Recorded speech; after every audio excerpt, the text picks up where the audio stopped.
भाई और बहनों, अटल जी कभी कहते थे कि बिहार में बिजली की परिभाषा ये है कि जो आती कम है, जाती ज्यादा है।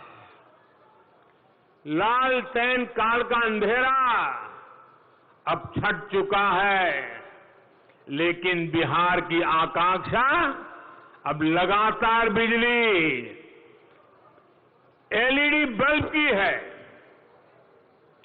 पहले अस्पताल में एक डॉक्टर का मिलना मुश्किल था, अब जगह जगह मेडिकल कॉलेज और एम्स जैसी सुविधाओं की आकांक्षा है।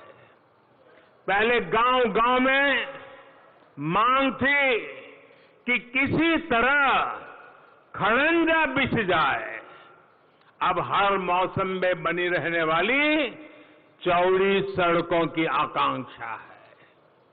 पहले सामान्य रेलवे स्टेशन भी एक सपना थे, अब स्टेशन तो आधुनिक सुविधाओं से जुड़े ही रहे, नए नए रेल रूट शुरू किए जाएं, इसकी भी आकांक्षा है। भाई और बहनों, बिहार के गरीब की आकांक्षा, बिहार के मध्यम वर्ग की आकांक्षा कौन पूरी कर सकता है? वो लोग जिन्होंने बिहार को बीमार बनाया, बिहार को लूटा, क्या वो ये काम कर सकते हैं? जिन लोगों ने सिर्फ अपने परिवार के बारे में सोचा, बिहार के एक एक व्यक्ति के साथ अन्याय किया, दलितों, पिछड़ों, वंचितों का हक भी हड़प लिया, क्या वो लोग बिहार की उम्मीदों को समझ भी पाएंगे? साथियों, आज बिहार जो चाहता है, बिहार के लोग जो चाहते हैं, वो एनडीए के लिए संकल्प पत्र की तरह है, शपथ पत्र की तरह है। आज बिहार के शहरों को बिहटा जैसा नया और आधुनिक एयरपोर्ट चाहिए। पहले महात्मा गांधी सेतु की स्थिति सुधारने की मांग होती थी, अब पूरे राज्य में ऐसी सुविधाओं की मांग होती है। पहले गंगा जी की स्वच्छता एक बहुत बड़ा विषय था, अब गंगा जी का पानी तो साफ हुआ ही है, यहां पटना में रिवर फ्रंट भी बन चुका है। हाल में जो सरकार ने मिशन डॉल्फिन शुरू करने का फैसला किया है, ये मिशन डॉल्फिन के कारण उसका सबसे बड़ा लाभ गंगा के इस पाट पे होने वाला है। पटना और आसपास के लोग उसके कारण बहुत रोजी रोटी कमाने वाले हैं। सैकड़ों करोड़ रुपयों का खर्च होने वाला है। साथियों, पहले पटना में रिंग रोड की मांग होती थी, रिंग रोड बनी तो फिर मेट्रो की मांग तेज हुई।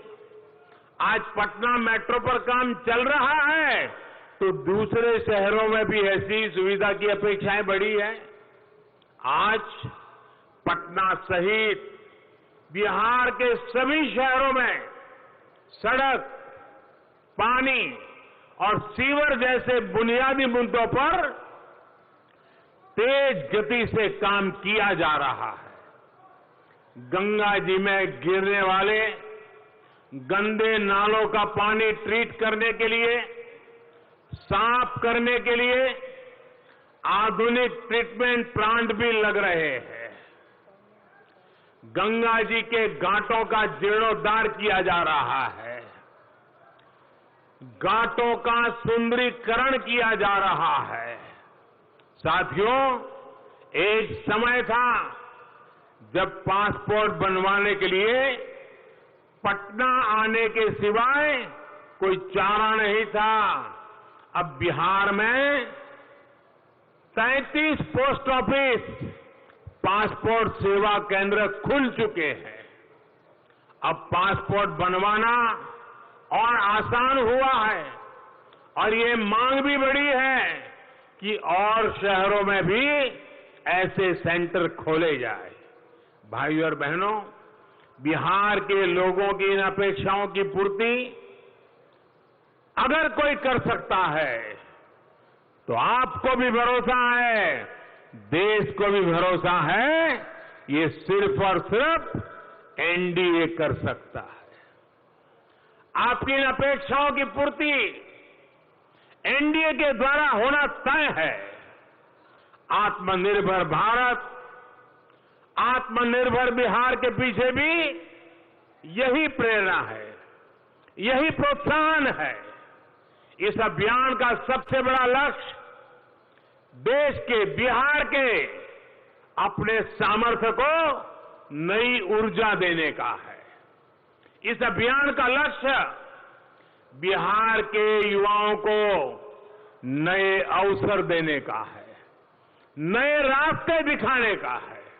इसके लिए एनडीए सरकार दिन रात काम कर रही है। बीते समय में शिक्षा से लेकर शासन तक, किसान से लेकर श्रमिक तक, ईज ऑफ लिविंग से लेकर ईज ऑफ डूइंग बिजनेस तक के लिए अभूतपूर्व रिफॉर्म्स किए गए हैं।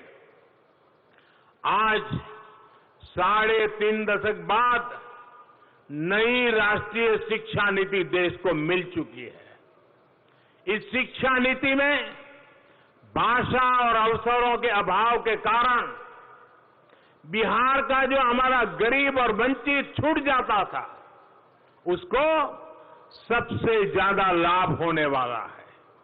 यही नहीं, बिहार जैसे राज्यों में इंटरनेशनल इंस्टीट्यूट्स और क्वालिटी टीचर्स के लिए भी एक खाका इसमें खींचा गया है।